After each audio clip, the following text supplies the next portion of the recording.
Hey, everybody, and welcome to another episode of Cinema Heroes. I'm Justin Speck. I'm Jay Stu. I'm Alex Thomas. And today we're talking about Dune Part 2, released in 2024, directed by Denis Villeneuve, written by Denis Villeneuve and John Spates, and starring, based on the book by Frank Herbert, and starring Timothée Chalamet, Zendaya. I never know how to pronounce that.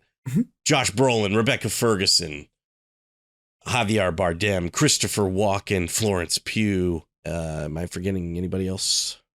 Dave Bautista, Austin Butler. Skarsgård. Yeah, Stellan Skarsgård. This is the highly anticipated follow-up to Dune Part 1. And, it was our number one most anticipated movie 2 years in a row for Stu and I because it got delayed. So, Stu, Alex, I'd love to hear what your impressions of the film were. Can we all just say it at the same time? Say this is a masterpiece? Yeah, like I'm trying to think of something like uber dramatic to say. Yeah, but the movie was breathtaking. It was this. I said it in my review. The movie was phenomenal. This is an experience. Like, yes, this is the reason why we go to the movies. This is cinema. Like, this is Denis. He is a god amongst men. What he's done with these two films, not even just this one, with both films. It was breathtaking. The second viewing, I viewed the movie a lot differently than I did the first time, and there's no way another film is going to beat this for my favorite film of the year. I'm sorry to say it. I know it's March, but there's nothing that's going to compete with this. Not even Deadpool. Not even Deadpool. This is a film. This is a film. Deadpool is a movie. This is a film. The cinematography, the performances, the camera work, just everything. The music, like, there's not a bit of frame that is wasted in this movie, like, at all. Like, everything works so well. The pacing worked so well for me. I bought everybody. Like, I bought everyone's performance. Nobody was phoning it in, at least for me. I absolutely loved this movie.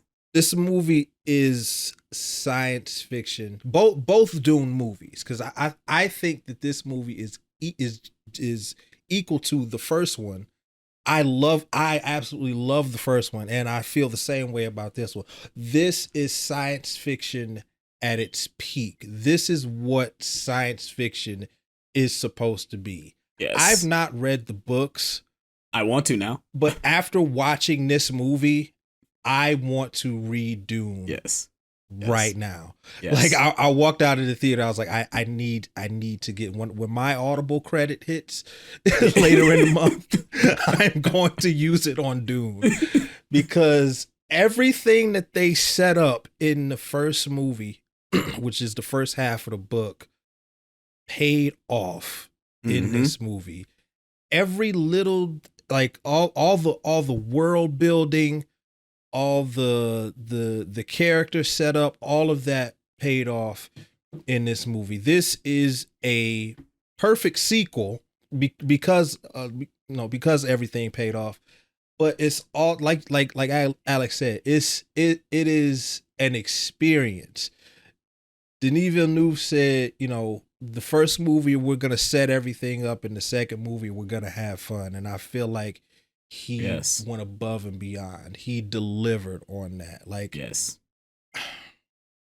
this is like this might make some people mad, but I would choose these two movies over Star Wars. I would, because this scratches an itch for me. Like, it's so fantastic but so grounded at the same time. Like, it's just I love it. I love it. Well, we'd love to know what you think of Dune Part 2. I agree with most of everything you guys said. However, I wanted to love it like you guys loved it and I didn't quite love it like you guys love it. I walked out of it thinking I like the first one better. And I think part of that is because I have read the book. Now, it's been 4 years since I've read the book. And there were things in the movie that I was like, oh, yeah, I totally forgot about that. You know, it was like I was kind of reminded of some things. But there were some things, one thing in particular, which we can get into, that they changed that confused me a little bit. But overall, I saw it in the middle of the day. So I don't think I was too tired. Now, granted, I've been sick this weekend, so maybe that factors into it. And I did think to myself as I walked out, I think I will like that more upon a rewatch, because I kind of feel like that's what happened with the first one. I love the first one, but when I rewatched it for the podcast, I had kind of forgotten how good it was, and I loved it the second time. Yeah. And I kind of feel like that'll happen with this one, but it felt really long to me. It didn't go by as quickly as I've read that it did for some people. But other than that, I mean, I don't have I don't have negative things to say about it, really. It's just, I didn't walk out of the theater loving it like you guys did. But I will say it is, it is what sci-fi should be. I do agree with that statement and everything.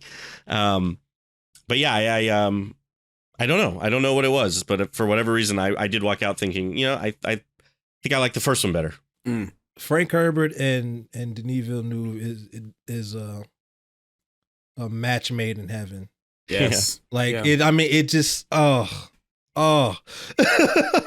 and it's like I said, so I've watched it twice, and the second time I've watched it, I looked at it through a different lens, especially through the Paul character, through Paul Atreides, because when I first saw it, I looked at it more like the hero's journey, but this is not that at all. This is on the other side of that coin, where he, even though he says he doesn't want to be the leader, but he's manipulating everything. He's manipulating every single thing that is going on throughout this entire movie. And when you go into it looking at it through that lens, it made the movie so much better for me, because there's a lot of stuff happening behind the scenes, especially with the Bene Gesserits and, with obviously the Emperor and the Baron and all this stuff. There's a lot of stuff happening behind the scenes, and it's just, man, I was like, wow, to me, it's like, this is probably going to be Villeneuve's masterpiece. Like, this is going to be his thing. Like, most people say, what's his best film or his best films? Like, yeah, this will be that. Both of them. And if you make a third one, hopefully he delivers for the third film. Yeah. I think he's got to make a third one. It's critically acclaimed. It's making money. I mean, does it hit $1 billion? That's what everybody wondering. Does it hit $1 billion? That's what everybody wondering. Right. To go back to what Justin was said about, not feeling it as much, I kind of felt like that about a third of the way through the movie, maybe even almost halfway. But then when I realized what was going on, because the way they use Paul and Lady Jessica. Yes. Or I guess Reverend Mother Jessica now. Right. But the way they were used in this story and the way they were written, when it got to a certain point and I realized what was going on, I was like, this movie is genius. Mm-hmm. Because I already knew, the story of Dune, the theme about it is the dangers of the Messiah persona, of dogmatic religion or dogmatic religiosity, and how religion is used to control society. And at first, I wasn't feeling Lady Jessica. I'm like, is she thought she was going bad? crazy? Like, what is she doing? Yeah. She got possessed by some evil spirits. Then when I realized, then after she became the Reverend Mother, and I forget what scene it was, but it was about halfway through the movie, and I realized what she was doing. She was using all of her Bene Gesserit tact and influence to her, and Paul were doing that to kind of orchestrate the prophecy into existence. Because the whole thing about it, we know that the Bene Gesserit created this prophecy exactly to control the Arrakis. And Lady Jessica and Paul is like, we can use this prophecy to actually fulfill the prophecy and do what it says that you're going to do. We don't have to choose the side of control. We can choose the side of liberation. And once I realized how intelligent both Paul and Jessica were, I was like, yo, this movie is, my mind exploded. I mean, it for me, like on the second time watching it for me, it happened right when, so obviously we're going to talk about scenes when Lady Jessica drinks the water and she supposedly lives through it.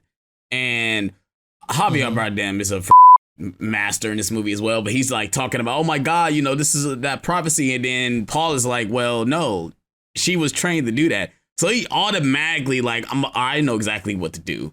Let me go ahead and let them know I don't want this. And then I can't think of his name, but he's like, oh, but he's so humble. He would say he's not the one. Like, so it's like, Stilgar is like, he knows, like, okay, maybe he's too humble to say that he's gonna be the one. Because the whole time he's saying he doesn't want to be, but I think in the back of his head he's like, I know exactly which way to manipulate the Fremen and to get them to follow me. So it's man, like the way they set this whole thing up was, like I said, it's masterful. Yeah.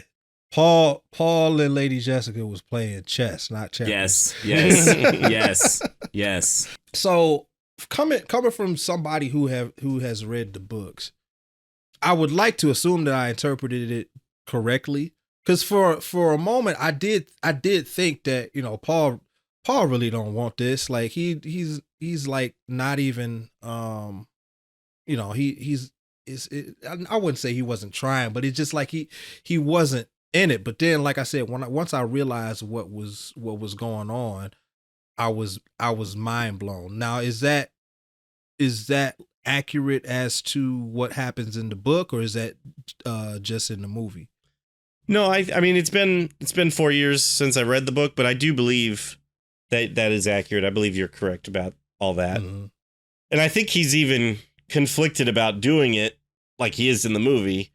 It's all just kind of inner monologue stuff in the book versus conversations that he has with Chani. And one of the differences from the book to the movie that I know is the whole north-south thing with the Fremen.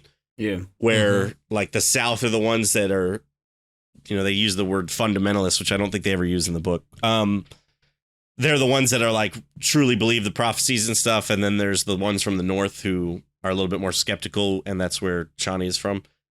That's not in the book, I don't believe. I believe all of the Fremen believe in the prophecy. And Chani, that's the biggest difference that I recognized from the books to the movie was they made her in the movie to be this like voice of dissent among the Fremen people, and that's not how it is in the book. She's very much a supporter of Paul and kind of believes in Paul, and she's not kind of the defiant person that she is in the book or in the movie. She's not pushing back that much. Like she's more like on his side. And I understand why they did that for the movie, and that doesn't bother me by any means. She's kind of she's almost like the audience perspective kind of it, because we as an audience know that the Bene Gesserit started the prophecy and stuff. Right. And so she's kind of our kind of pathway to that. But one thing they really did change was for the ending, and not to spoil anything in Dune Messiah, but I'll just say that their relationship is kind of important. Chani and Paul's relationship is kind of important. I know some of it. I've already heard spoilers about what hot plays in. I know obviously the way they're doing it, they're not going to do that. Like I said, I think we can spoil it because I don't think they're going to go in that direction. They have a child in the book, and in Dune. That's the other thing. So the timeline is more rushed in the movie than it is in the book. He's with the Fremen for because actually Jessica has the child in the book, Mm-hmm. and her name is Aaliyah. And by the time they actually, Anna Taylor-Joy. by the time the fight with Fade Rotha happens, Aaliyah is 3 years old. Right. So it's like a decent almost 4 years that he's with the Fremen, rather than 9 months, say, that he is in the movie. And in that time, Chani and Paul, I call her, I've heard it pronounced Chani, not Chani, so I tend to say Chani, but I'll try to remember it's Chani in the movie. But Chani and Paul essentially get married. They don't really actually have like a marriage ceremony, but in the Fremen eyes, they're basically married, and they have a kid, and that kid is killed by the Emperor. And so a lot happens even though this is a long movie, a lot happens in the book that didn't even make it to the movie. So it's kind of, Wow. but Chani is with him at the end, and even though he says he's gonna marry the Princess Irulan so that he can have like what's the word I'm looking for? He can have like an actual claim to the throne. He tells Irulan that he will not have any children with her, and that he's only pretty much married to her, on paper, and he's actually married to Chani. And so she doesn't go off and leave and go catch a sandworm at the end of the book like she does at the end of the movie. So I thought that was kind of an interesting change. The one thing I did want to say though is that Zendaya does a great job acting with her face. Throughout the entire movie, she just has this look, like how like you said, she's the audience. She looks so like on edge, and just she doesn't trust Paul throughout the entire thing. Even there's a scene with her in the tent, and he says, "Do you trust me?" And she just has a look like yes and no. Like I don't know, because as much as you say you don't want it, you're on the edge of becoming the guy you don't want to be. And I can see it, and she can see it coming, and it happens. Especially the scene where he's like having the large monologue in front of all the Fremen, which I love that scene. But you can just tell in her face, she's just like, I knew this was going to happen. This is what I did not want. I did not want this to happen for him. I don't think that she distrusts Paul. I think obviously she distrusts the idea of control. And and Chani's very smart, and she can see how he is manipulating the Fremen. Yeah. But what she can't see is that he's doing it for their own good. Yeah, for them. Yeah, obviously he probably gets off a little bit from having the power. He's the Duke, and now he's started a holy war. So obviously he get a little something out of it. But I think that's what makes Paul such a great protagonist, is because he's using all of his wit and cunning and tactical skills to manipulate these people, and he's conflicted by it. He doesn't necessarily want to use the power of influence and manipulation, but he understands that he needs to do this to liberate them. Yeah, because he keeps denying that he doesn't want to go to the South. I think that's what Chani's problem is. Yeah, because he keep denying that he doesn't want to go to the South. Yeah, and after he drinks the water of life, it's because he sees the future, and he sees the Holy War start, and knows that a ton of people are going to die basically in his name, and so he doesn't want to do that, but in the end he ends up going through it anyway. Since we're talking about Paul, I guess we might as well talk about Timothée Chalamet. I think he was brilliant in this movie. To me, he just went to another level, because in the first movie, I was kind of iffy on his performance, because he kind of felt a little like off on certain points, and like I didn't really buy him with his even when he's like most of the time he's yelling at Lady Jessica. I just didn't buy those scenes when I first saw it, but then I think on the rewatch I bought into it. This one, I was all in on Timothée Chalamet and his performance. He does have that leadership quality when he's commanding scenes. I bought him and Shawnee's relationship, even though most people saying it was pretty rushed, but I bought into it when I was watching it. His dynamics with Lady Jessica just was fantastic. I think Rebecca Ferguson, if she doesn't get nominated for an Oscar for this movie, I'm going to be very upset because she was acting her ass off in this movie. Like, I just go back to the scene where she drinks the water and she's having a seizure. I'm like, that takes a lot to do. That's a whole body performance that is very difficult to do and makes it look believable. And she made me believe that she was getting poisoned, but she does like a whole 180 from her character from the first movie. She's like a totally different character. And it's amazing. Yeah, absolutely. I agree with you 100%. Timothée Chalamet this is probably the best performance of his I've seen. I talk occasionally about how actors, you could kind of tell they're acting, and that's not the case with anybody in this movie, really. Mm-hmm. Like, I believe Timothée Chalamet got up there and was the charismatic leader. I believed it when he got to the end and he's like I talk about scenes that you love. When he uses the voice on the Reverend Mother Mohayim, that was incredible.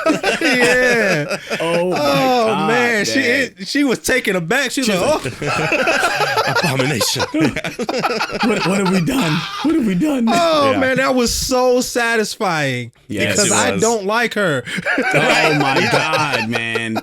And she's behind all this crap because she's the truthsayer next to the emperor. So it's like she's kind of the one that's making all this stuff happen. Like, it's messed up, but.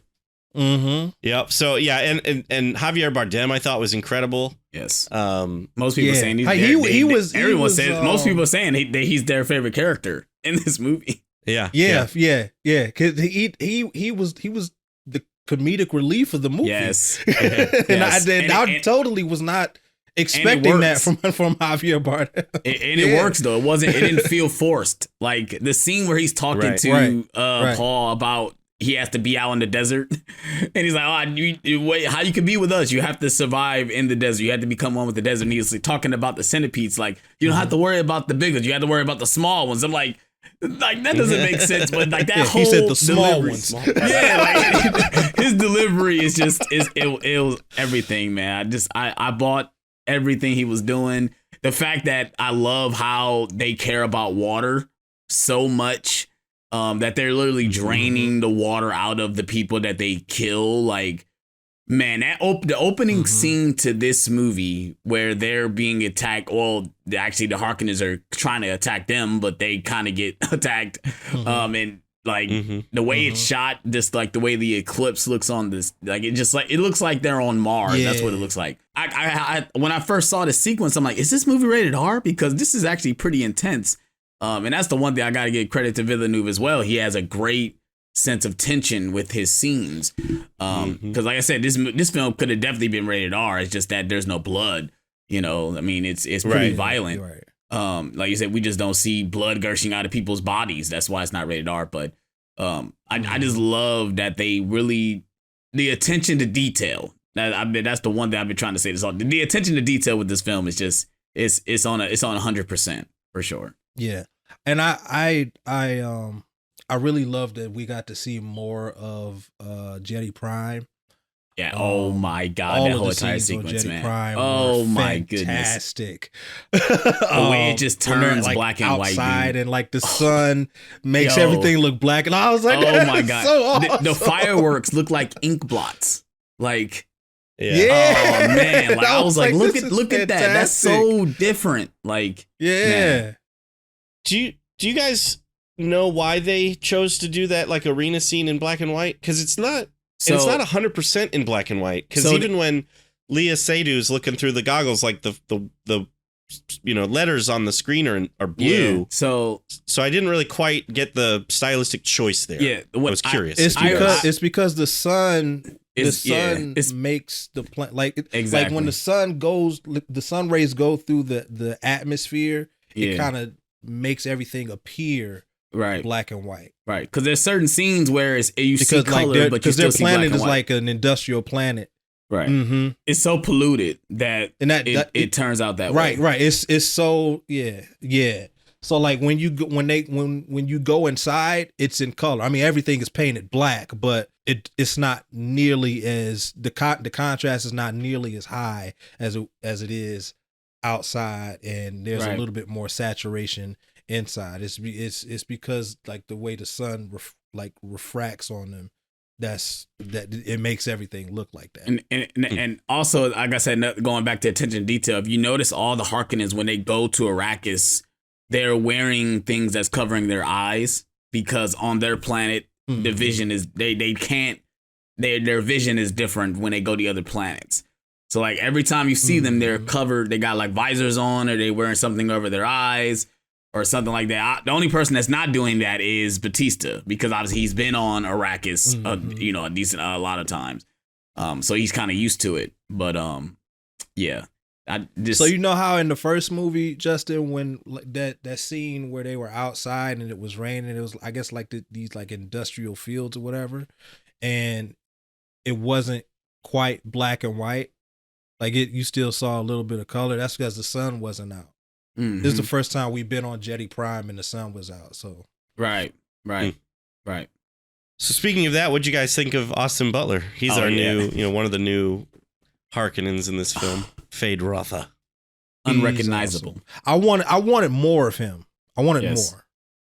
That's my only gripe. I didn't think we got quite enough, but he's. It feels like we take so long to get to him because they do everything. We get out all this. It's like we get like halfway through the movie. Half the movie. Halfway through the movie till we finally get introduced to him. But he was great, unrecognizable, scary. Like, oh my god! Like if I think I don't know if I told my fiance that was the guy who played Elvis, because if you told somebody that that's the guy who played Elvis, they probably wouldn't believe you. Like, they wouldn't believe it at all because he just doesn't look like Elvis, obviously, because he has the shaved head, no eyebrows, and he's psychotic. Yeah. He's And I like how direct he is. He doesn't waste time with long soliloquies and monologues. He like you make him mad, you're dead instantly. Yeah, like you don't even have to make him mad. If you are just a minor annoyance, slit your throat. Yeah.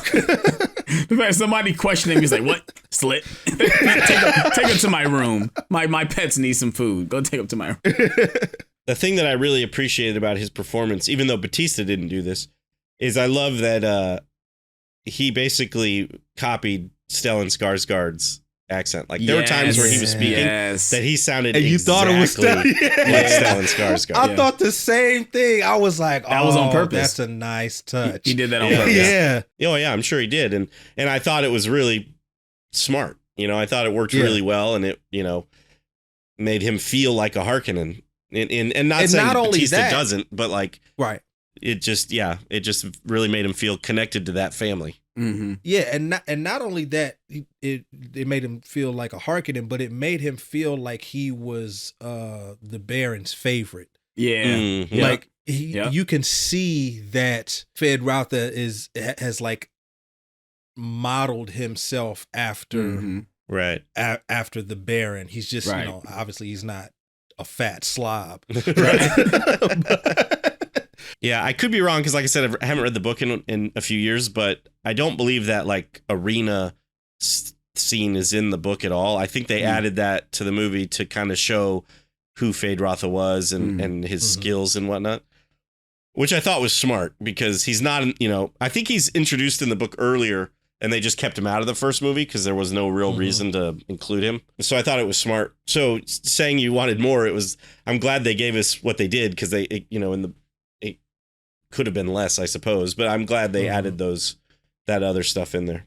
All right, so let's talk about the plot twist because I haven't read the books and I didn't read anything about at least the second half of the books before I saw this movie. I read a little bit. I got enough information up to a certain point and then I stopped. Alex, did you know about the plot twist before the movie? Now, are we talking about that a certain person is related to a certain person? That the plot twist you're talking yes. about? Yeah. I mean, we could say it. Well, yeah. I didn't know that Jessica was the daughter to the Baron. I did not know that. So when that happens in the movie and Paul is sitting there like, wow, we're Harkonnen as well. I was like, oh, so this is the Luke, I am your father moment in this movie. That's the first thing I thought. Like, oh, this is the Luke, I am your father moment. Because now it's like, okay, maybe he can flip that on his head now. Because, oh, yeah, you're related now. So I didn't know. And when it did happen, I was taken aback. I'm like, wow, okay. The movie that the moment that I can think of that I had the exact same reaction was The Departed. When Leo stepped out of the elevator. Oh my god. No, we ain't gonna say more. If you guys have seen Departed, watch Departed, bro. That is the same reaction that I had when that bomb was dropped that they were Harkonnens. I was like, what? Yeah. I looked at my wife. I was like, no. You can't be serious. It's funny because I was watching a breakdown to like somebody was doing a breakdown for the first Dune. It's this YouTube channel called New Rockstars. And they brought it up. And I guess I missed it. Because the video came out like 2 years ago. I went back and watched their video and they mentioned it. And I was like, oh, whoever watched this video got spoiled because they definitely brought this up in part 2. I'm like, oh, so whoever saw this video knew the information. That's why I try to stay so much away from the source material until when I saw it.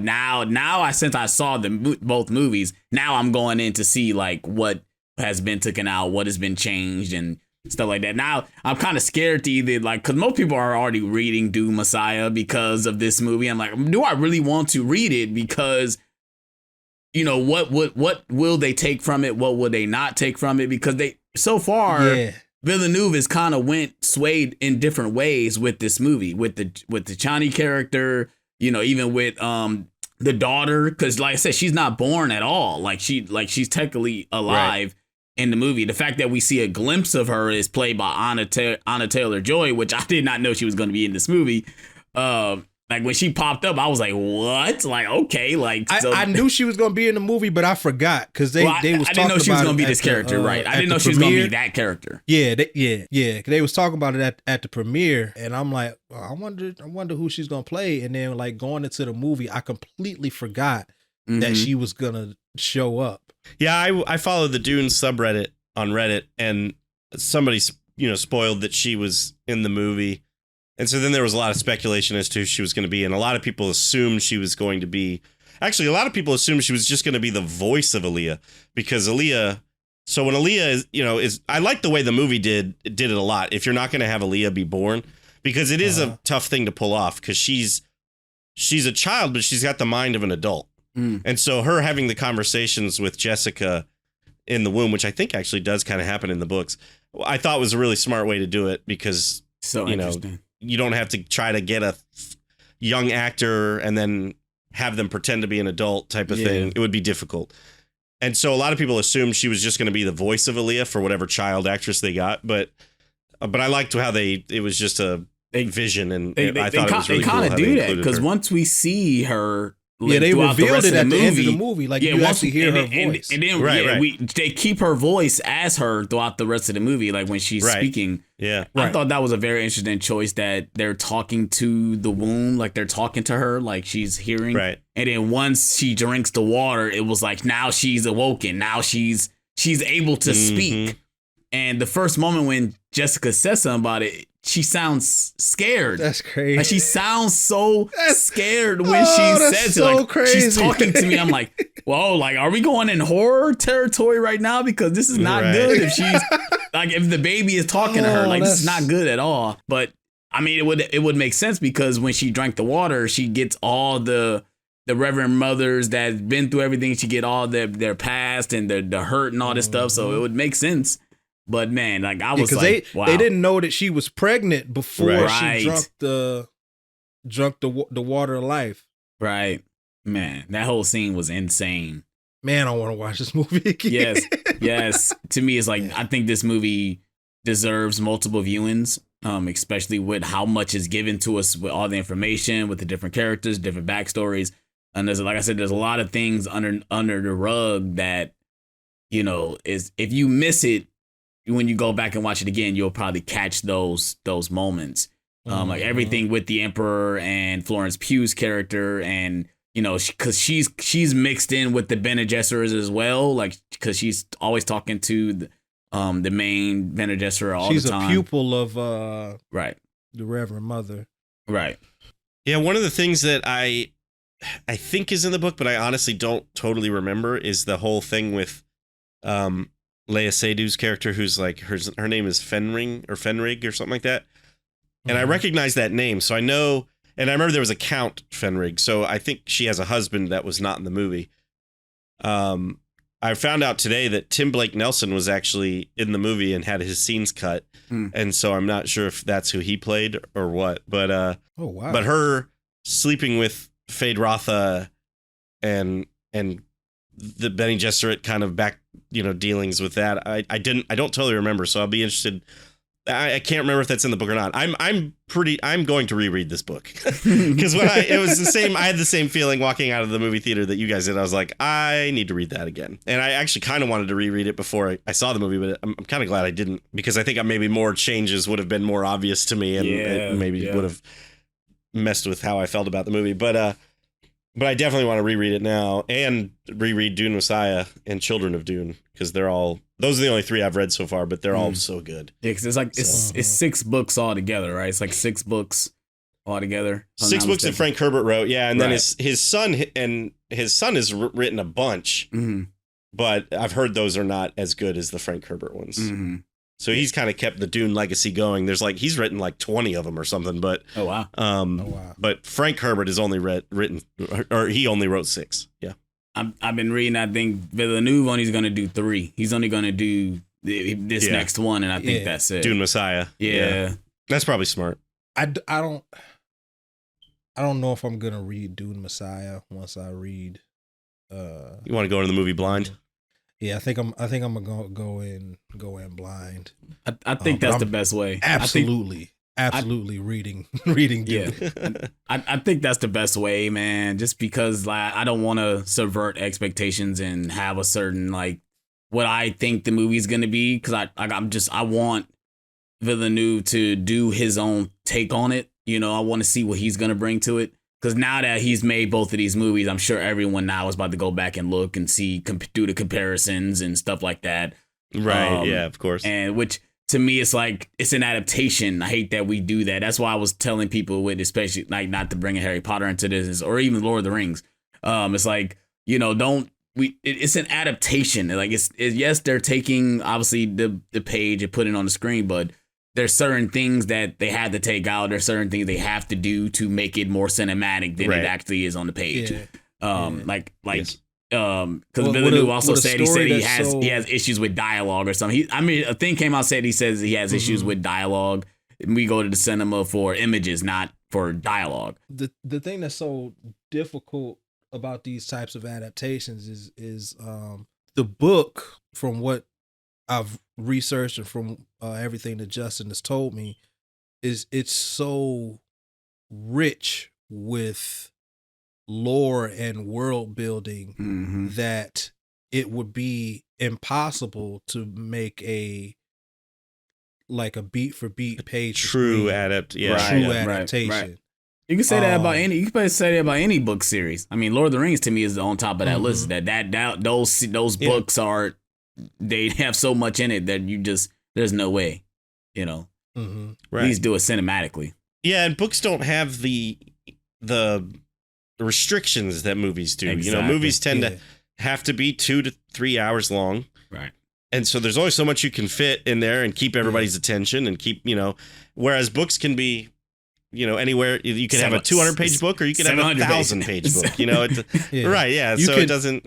Yeah, you could spend one chapter talking about a chair, right? In one chair in one room, the history of that chair, right? Yeah, the history of that chair. You can't do that in a movie. You show the chair and move on, right? You may even have to cut the chair out, right? Yeah, exactly. Yeah, exactly. Yeah. And so, and I understand that too. And I think, I'm not upset by the changes they made. I am curious to see where Denis Villeneuve goes with it because of the change kind of at the end of the movie that I talked about. But nothing in the movie made me be like, oh, I can't believe they did that. That just changes everything. I think he kept the spirit of the book very, very intact. And I think it is there's only been 2 other adaptations of Dune.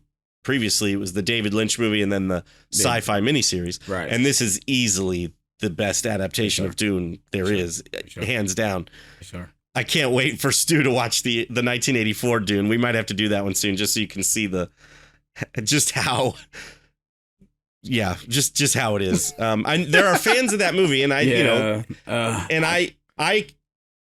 I can appreciate it to an extent, but they had to cut so much out and so much feels so rushed because it's the whole story in a 2-hour time frame, right? And they make a big change at the end too. So it's yeah. But anyway, yeah. I think the changes they made were understandable, necessary, and I don't think ruined the story by any means or ruined the book. Not that they could. The book will always remain. So yeah, I like to compare these 2 movies to like a season of Game of Thrones, and then the next season comes after. Is like how the first usually a season of Game of Thrones would be like the setup, and then the next season would be the payoff for everything. That's basically how Dune Part 1 and 2 is. Everything was set up, and this one's the payoff. Because a lot of people say about the first one, oh, there's not that much action. Well, you get everything in this movie when it comes to the action, because they do not hold back with the action. Like when we see them first infiltrate the Harkonnens like spice machine, like that scene was just awesome. Yeah, the harvester, like that scene is dope. We got the scene where Paul rides the worm for the first time. Obviously, we saw that in the trailer, but seeing my God, dude, that scene. Oh my God, man! I'm glad you brought that up. Oh my God, that was the music, an incredible scene. Just everything, and then like reading into how they filmed it. Timothy Chalamet said it took about 3 months to shoot that entire sequence. And actually, the scene where Paul finally like gets up is Villeneuve's favorite shot in the movie. Like he said is his favorite shot. Yeah. But just that whole sequence is so amazing. I loved the sandworm riding sequences in this movie. They made it look so dangerous and thrilling and scary and everything. It was when Paul has his like challenge basically to prove himself and to ride a sandworm. And I love that, they're like, not that big, like the fact that they call me grandfather of sandworms. No, they even say it right before. It's like nothing too fancy. Don't do nothing. We don't need to impress anybody. You're just riding a sandworm. Right. That's it. The fact that he called the biggest one is like, oh my God, as written. Oh, yeah, that was brought to life better than I could have even possibly imagined. Like that was fantastic, hands down. And then seeing them, when I think it's the Sardaukar, actually. I think it's the Emperor's army, like, are looking, and those 3 sandworms come out of the mountain. Oh, that was amazing. Oh my God, yo. They're all riding them with Atreides flags. Like, oh my God. It's like, yeah. Yo, and then we get the shot of Shani doing, I guess we see the vision in the first movie. We see Paul have the vision of him going through fighting everybody, and it was actually Shani that's doing that exact same sequence, which is like we could tell that, okay, Paul's visions aren't technically clear, like he doesn't see them exactly how they go, and I love that they touched on that in this movie. But yeah, that whole entire sequence with the worms, man, just what they did with the sandworms was amazing in this movie. Oh my God, it was incredible.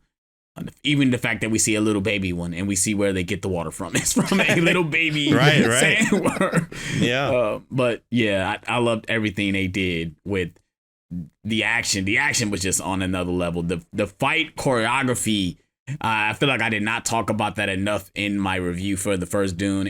I don't even think I talked about it as much in my second review, but the fight choreography in this movie, the way they use their swords, like the fact that, like I said, I love that you have to go slow to penetrate the shield. I just think that is so brilliant. Yeah, it's just this movie's on another level for sure.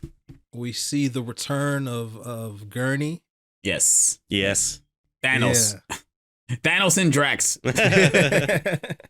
That's right. They fight each other, and it's quick, but I think a lot of people are complaining that they satisfying. Yeah, I mean, it was satisfying, but a lot of people are complaining that it was too fast. I guess we wanted more of a fight, but we had the Austin Butler and Timothy Chalamet fight right after. So like having two epic fights back to back. Okay, one had to be cut short because we were having this fight, but I think Josh Brolin was amazing in this movie as well. Like just amazing. I love that when he first shows up, Timothy Chalamet tells him the line like, I could tell by your footsteps, old man. Like, oh, that was just so great to hear. You're right. Yeah. Yeah. You know, it was so And great how to hear. shocked Gurney is when he hears that, and he like takes the step back, and he can't believe, he's like, "There's no way." Type of. It was really cool. Right. Yeah. I speaking of fights, I love the small touch that they did with Austin Butler's character.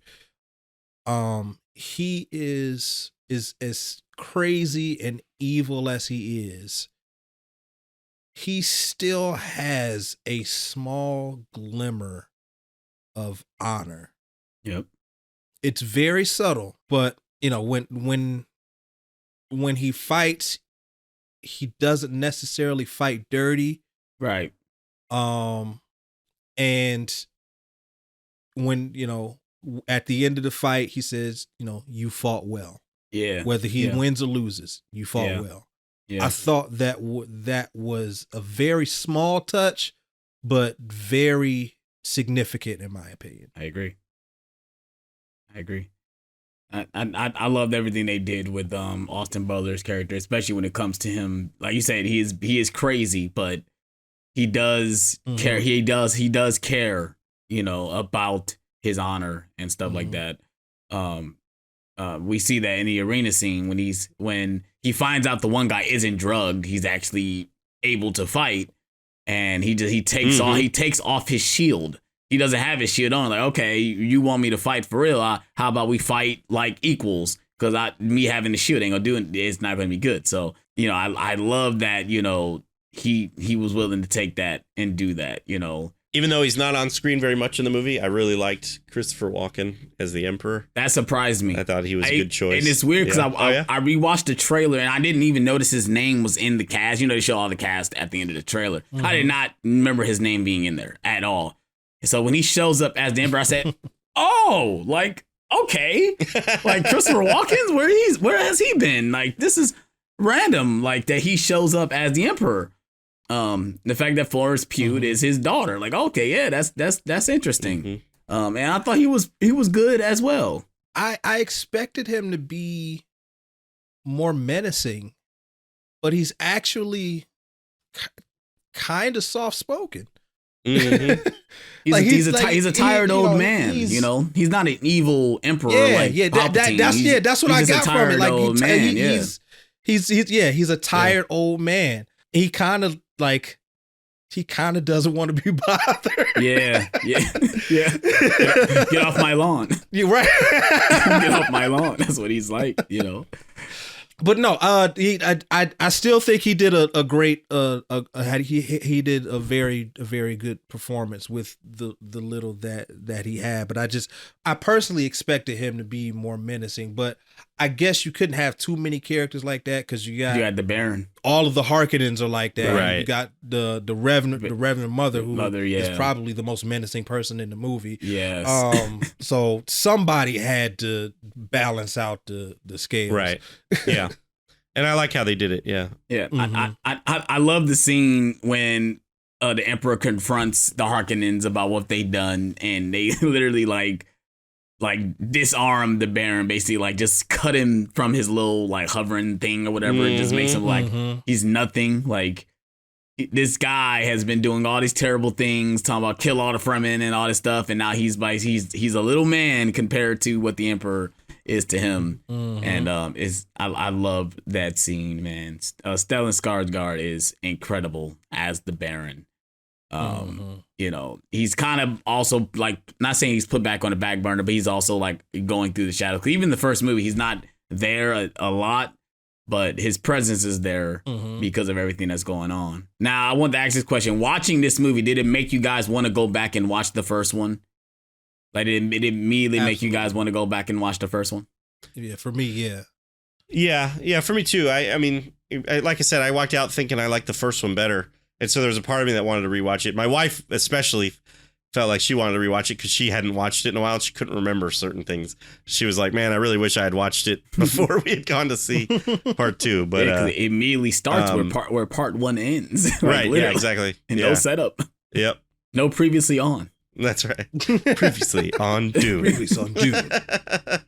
I made my fiance watch the first one because I did not want to sit in the theater and her asking questions about every single thing that is happening. Asking I questions. said, no, oh man, we are going to sit down and watch this first movie. And she actually liked it. She did like it. I didn't think she was gonna like it because she's not big into the sci-fi stuff. She's seen the Star Wars movies, but I feel like Star Wars is on this is on a different level than Star Wars. I tell everybody, that's different type of. Yeah, exactly. This is a different. Like I said, this is different from Star Wars. So I made her watch that first movie because I'm like, it's a lot of dialogue, it's a lot of characters, it's a lot of setup, it's a lot of things going on that you have to pay attention to when we get into the second movie, and it paid off because she didn't ask me a single question at all while we was in the theater. That's good. We touched on it briefly for a second, but Hans Zimmer's score for Dune Part 2, just as good, I think, as the first movie, if not just better. As good. Yeah, just as good. Oh man, oh man. I need to download. There was one this moment, score. and I think it was right after the sandworms show up where the Sardaukar see the sandworms. There's like this chanting, and for half a second, I thought it was the Dark Knight Rises. Yeah. You know, I don't know what they say. I can't remember, but I've somebody pointed out a long time ago that the Dark Knight Rises chant sounds like "This is awesome, awesome," and that's all I hear now. Oh man, you talking about the rise chant when they be inside the prison? Yeah. This is awesome, awesome. This is awesome, awesome. That's what it sounds like. Oh, I'm about to go back and watch the movie now so I can hear that, bro. Oh man, now I'm not gonna be able to hear that now, man. But you're gonna hear it every time you watch it, man. But the score, man. Hans Zimmer it was in his bag again, man. Yes. Oh yeah. There was a moment where it kind of sounded like the Dark Phoenix score for like interesting. a half second.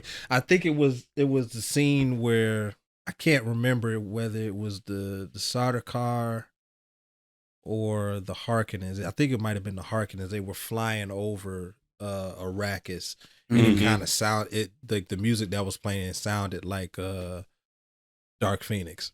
Yeah, I mean the sound design alone in this movie is fantastic.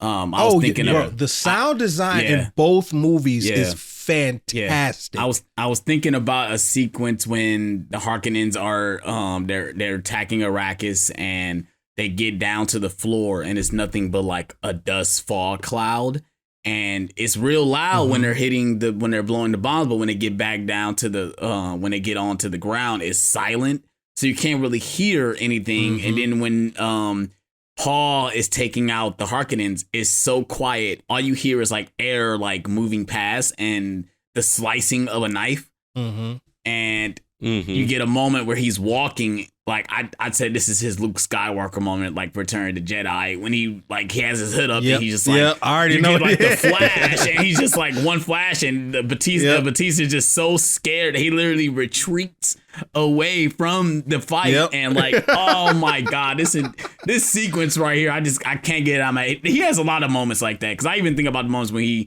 he's approaching the frontman and he's like walking in slow motion. Like, this is his. He's got a lot Return of to Jedi moment right here. Hero shots. He got a lot of hero shots in this movie. I'm like, this is. I mean, we see the shot in the trailer when he's like walking on the cliff and he like lifts his hand up, with the crowd. Yeah, and I'm like, man, that whole sequence right there is just so fire, man. I think my favorite was when he was walking through the crowd, the Fremen. It's a bird's eye view overhead. Yes. Oh my god. Yes. And you see so many Fremen, and you just see everyone moving with him moving through it. Like, you talking about that view, right? Yeah. Oh man, that entire sequence is fire. Like I said, I know I talked about earlier, but the scene where he's like literally commanding the room and he's telling everyone's past and what they fear that scene and stuff gave like me that. Chills, bro. Oh man. And then you got like he Johnny is literally and reading Josh the Brolin room. just like, we gotta let this happen. We gotta let this happen. They're buying everything he's saying. We just gotta let it roll. We gotta roll with the punches. Yeah, and I mean, again, I think that what they did with Chani's character is I know she's not like that in the book, but I really love how much resistance she has in this movie. It's so much more interesting than her just being just following behind. Yeah, see, at first I felt I didn't feel that way. I was like, man, like no, like why aren't you beside him? Like he's telling you that he's doing this for all of you. He's not just doing that for his own personal goal. He's telling you, I'm doing this for you guys. I want to set you guys free. I don't want you guys to be living in this oppression against the Harkonnens, all this stuff. My family's been fighting the Harkonnens for centuries. I'm trying to, wipe them off the map. But I guess I think my second viewing, I changed my whole perspective because I saw it through a different lens. I'm like, okay, Shani, she doesn't want this. She sees it as a negative, not a positive. Because, she'd rather have it be her own people getting them free instead of a messiah, instead of the one to do it, and yeah, I agree. I buy all of it. I'm all for it. Yeah. We talked about the third act, the fight with Austin Butler. I think it's awesome the way it's shot. There was one more thing. No, I think that's it. I think I just want to talk about the third act. The way the whole third act is, man. And like the fact that, like you said, they infiltrate where the Emperor is. They let off the nukes. And then we find out they have like a whole like cave full of nukes. That shot is awesome too. With him standing, you see the explosion. Oh my God, that shot is so awesome. But he like literally just walks into the throne room and stabs the Baron. First he says, "Hello, grandfather." Stabs him in the neck, which I know that doesn't. I think in the miniseries they do that differently, or in the movie they do. The other movie they do it differently. But the fact that he's the one that comes over and stabs him in the neck and tells him, saying, I'm gonna leave you out in the desert. Basically what you was gonna do to me, I'm gonna do to you. Yeah. Let the desert ants get you. And then obviously we get the whole scene with him commanding the room and telling the Reverend Mother silence. But the scene where he confronts the Emperor and says, "I will take your daughter's hand in marriage."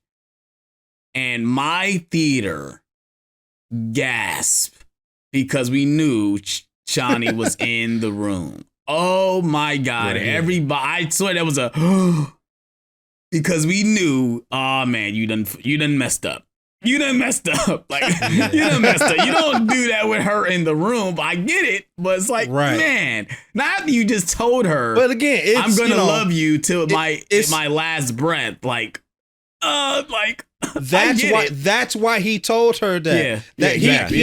He planned all of that. Yeah, he knew that what he was about to do was going to break her heart. So he had to let her know, I am going to love you until I die. Yeah. But again, I it's a political decision. He ain't got no intention on like actually being with this shit. For sure. And the fact that they give a look at each other in that moment too. You see Florence Pugh and Zendaya's character. They give a look, and you just see it in her eyes. It's everything. That's why I say I gotta give Zendaya her props, because she was acting her ass off in this movie. I think this might have been her best performance. It's the best that I've seen so far. Yeah. Yeah.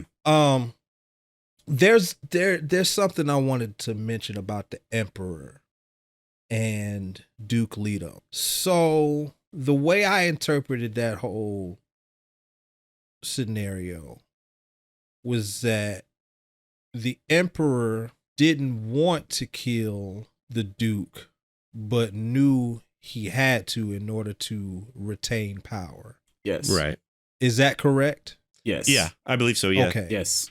Because he said he loved him like a son.